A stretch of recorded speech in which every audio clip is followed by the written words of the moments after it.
Students, property और inheritance related problem के इस दूसरे लेक्चर में मैं दूसरा क्वेश्चन आपके साथ डिस्कस करूंगा। इस क्वेश्चन की स्टेटमेंट ये गिवन है, ये सीएसएस के 2018 के पेपर के अंदर आ चुका है। थोड़ा सा कॉम्प्लेक्स और लेंथी क्वेश्चन है। Stay with me till end of this question. सबसे पहले मैं आपको इसकी स्टेटमेंट पढ़ के बताता हूं। वो कहता है a man left property of ₹6,40,000 के एक बंदा जिसकी डेथ हुई है उसने अपनी प्रॉपर्टी कितनी छोड़ी है? 6,40,000। A debt of 40,000 was due to him, कि उसने वाजबात अदा करने से 40,000 and 5,000 was spent on his burial expenses, उसके बुरियल एक्सपेंसेस पे 5,000 जो है वो स्पेंड हुए हैं। उसके बाद उसने कहा कि distribute the remaining amount from his window between his window, उसकी बीवी, उसकी एक डॉटर और उसके 2 सन्स के दरमियान as per Islamic law, Islamic law के मुताबिक उसकी 6,40,000 जो प्रॉपर्टी थी उसमें से उसके जो वाजबात या ड्यूज थे 40,000 वो निकालने के बाद और 5,000 उसके बुरियल एक्सपेंस निकालने के बाद जो बाकी उस बंदे की प्रॉपर्टी है उसको उसकी बीवी, उसकी एक बेटी और उसके 2 सन्स के दरमियान इस तरह डिवाइड करें कि वो एज पर इस्लामिक लॉ हो। तो मैं क्वेश्चन इस सोल्व करना स्टार्ट करता हूं। सबसे पहले मैं लिख देता हूं टोटल प्रॉपर्टी।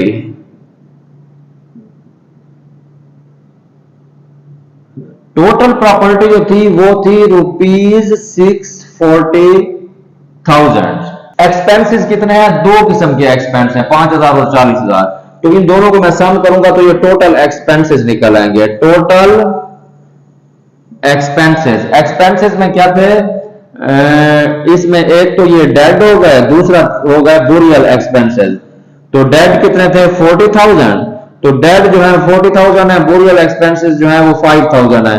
तो टोटल एक्सपेंसेस कितने हो गए? ₹45,000। अब टोटल प्रॉपर्टी में से मैं टोटल एक्सपेंस माइनस कर दूंगा तो मेरे पास रिमेनिंग प्रॉपर्टी आ जाएगी।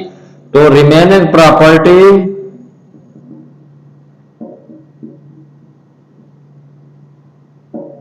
Is equal to total property minus total expenses. Total property कितनी थी? ये थी 640,000 माइनस टोटल एक्सपेंसेस कितने निकले हैं? 45,000।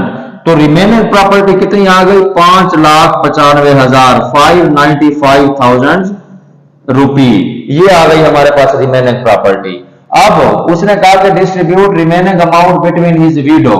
तो हमेशा ना जब कोई बंदे किसी की डेथ होती है इस्लामिक लॉ के मुताबिक जो उसकी टोटल प्रॉपर्टी होती है इस्लामिक लॉ के मुताबिक 1/8 of total property of husband goes to window.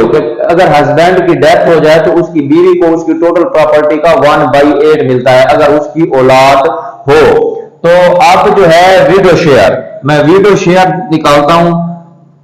Window share क्या है? विडो शेयर हमारे पास है 1/8 ऑफ प्रॉपर्टी। तो 1/8 ऑफ प्रॉपर्टी क्या होगी? 1/8 मैं इसको मल्टीप्लाई करूंगा 595,000। तो ये जो आ जाएगी ये 74,375 रुपीज। तो विडो का जो शेयर आ गया वो हमारे पास आ गया 74,375 रुपीज। ये आ गया विडो का शेयर। अब विडो का शेयर जो है हम रिमेनिंग प्रॉपर्टी में से विडो का शेयर निकालेंगे, जो बाकी बचेगा वो बाकी बच्चों में डिस्ट्रीब्यूट करेंगे। अब further remain property, further remain property क्या है?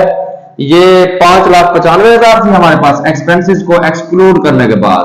5,95,000 में से 74,375 जब हम माइनस कर देंगे जो विडो का शेयर था तो उसके बाद हमारे पास रिमेनिंग प्रॉपर्टी बचेगी ₹5,20,625। ठीक है, ये हमारे पास रिमेनिंग प्रॉपर्टी बचेगी। अब ये रिमेनिंग प्रॉपर्टी हमने डिस्ट्रीब्यूट करनी है 1 डॉटर एंड 2 सन। ठीक है, आपको पता है कि शेयर, तो शेयर ऑफ प्रॉपर्टी प्रॉपर्टी का शेयर क्या होगा? अगर डॉटर है तो मैं ये आपको लिख के तफसील से बता देता हूं। डॉटर सन सन, तो डॉटर का शेयर 1 पार्ट होगा, सन का डबल होगा। यानी अगर 2 सन है और एक डॉटर है तो प्रॉपर्टी 5 हिस्सों में डिस्ट्रीब्यूट होगी, 5 पार्ट्स में।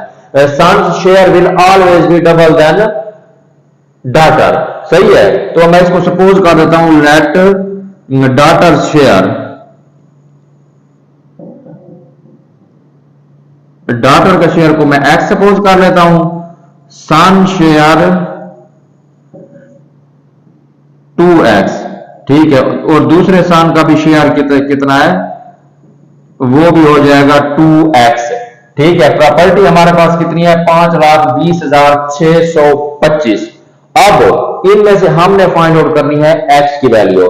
मैं यहां पे लिख देता हूं, अकॉर्डिंग टू गिवन कंडीशन, कि गिवन कंडीशन के मुताबिक डॉटर का शेयर कितना है x, एक सन का कितना है 2x, दूसरे सन का कितना है 2x, टोटल शेयर कितना है 5,20,625। तो ये 5x इज इक्वल टू 5,20,625। तो यहां से हमारे पास x की जो वैल्यू आ जाएगी वो आ जाएगी 1,04,125। ये हमारे पास x की वैल्यू आ गई 1,04,125। इसको मैं यहां लाइन लगा के फर्दर आपको सन का शेयर बता देता हूं, तो डॉटर का, ठीक है। पहले नंबर पे लिखता हूं daughter share, daughter share x है तो x की जगह मैं x की वैल्यू लिख दूंगा 104,125 रुपीज। तो एक सन का शेयर जो है वो कितना है 2x है, तो 2 वैसे लिख दिया, x का है 104,125, तो ये आ जाएगा 208,250 रुपीज। तो दूसरे सन का शेयर भी ऐसे आएगा, सन शेयर कितना था 2x था, तो 2104125, तो ये भी आ जाएगा ₹208,250।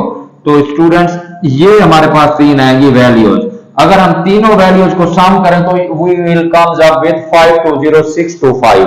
तो ये था मेरा क्वेश्चन जो कि प्रॉपर्टी और इनहेरिटेंस रिलेटेड था एज पर इस्लामिक लॉ। मिलते हैं अगले लेक्चर में और क्वेश्चन के साथ। Thank you, Allah Hafiz.